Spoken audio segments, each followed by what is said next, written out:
Somebody we're following all the time is Kayleigh McEnany, and we're going to talk to her about this because the GOP is looking to end wokeness at the museum. House Republicans threatening the Smithsonian Institution's funding over their left-leaning exhibits. That's right. Joining us now, Saturday Night America anchor Kayleigh McEnany. Kayleigh, you spent a lot of time in Washington, and, you know, the Smithsonian is an institution, but it's also what makes Washington great, because families for decades have been coming to learn about, as Charlie so well put it, the greatest story ever told in human history. And now they've got this woke stuff.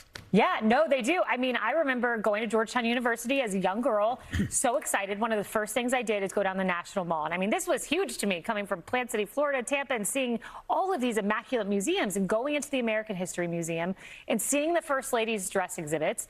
And now, you know, it's been many years since I went. I didn't go back as press secretary, but my colleague, former colleague Vince Haley, who's now leading this effort, put together this report.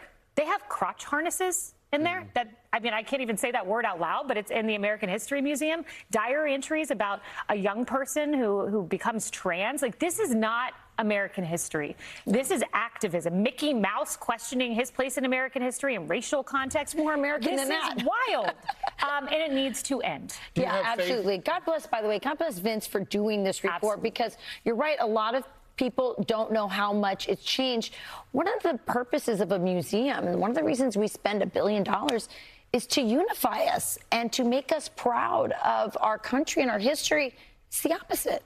It's the opposite, and it's ahistorical. He takes you through, and I don't have it right in front of me, but our founding fathers, how they are left out in large part of some of the major moments in history, trying to wipe away the people who made America great. Christianity, that's another target of the museum. Of course. So all of these principles, and God was very much the foundation of our country. Charlie Kirk gives a great speech on that I go back and watch and reference. All of that, wiping away the foundation of America, changing history. And remember, the New York Times endeavored to do that, a New York Times writer as well, but we won't be doing that at the Smithsonian. Well, and of course, all of this goes hand in hand with the crumbling of basic education in America. And it really does kind of start to make you think that, you know, if you think that there's not intention behind this. And one of the things I love about the hearings into the Smithsonian is that it is all very, very intentional. And then you also look at what some of these exact same people who advocate all kinds of crazy stuff in our actual education system, which is completely failing children. And if you don't teach children to read and don't teach them basic education, they can't pick up a history book and actually read what is actually in history. They have to take their word for it. Yeah, no doubt about it. And then you look at the teachers union and what they're trying to do, and this is just activism on steroids. We all watched that soundbite together at Randy Weingarten at their teachers union convention, and all of these grand theories they're concocting, teaching our children. And when you combine that with trans surgeries for young people and parental secrecy policies and not telling parents if their child wants to make a huge decision like becoming a different gender, there's a real way for your child to be indoctrinated in public schools, in museums, if you are a parent that is absentee and not paying attention. Let's talk about schools here in New York. Did you see the cover of the New York Post today? Why can't our kids read? And it's spelled, obviously, with the intention of pointing out the fact that these teachers' unions in Albany, less than half of elementary kids pass English tests. It's crazy. 57% of third graders can't pass English. What is that? Like, at what point, how did we get here? Or why does Randy Garden still have a job? Yeah, it's a great question. Look, if I'm Zohran Mamdani and I wake up and see that headline, and it is my job and desire to level the playing field among people in this country, the first thing I would do is say, where is education a success? I would look at Mississippi, which was 49th in education, is now in the top 10. Think about that. It's called the Mississippi Miracle. Not only that, all of the South. You look at Louisiana, Alabama, these states are doing something right.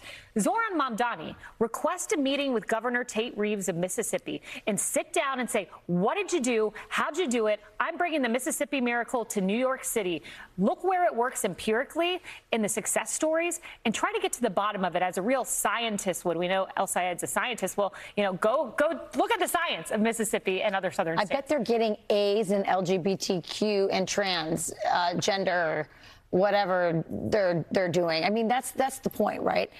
That's what they care about. That's what Mamdani and his group care about. They care about separating children from their parents' values. And if you can do that, if you can use the school system, the 8 hours that they're there, to confuse them and remove them from the values of their parents, the Christian values of their parents, you can turn them into little activists. And that's really the purpose of this. Rachel, one of the most shocking stories I think I've covered this year was a New York City public school where the parents went to their child's performance. And you go and you think, oh, I'm going to see a great performance about the country.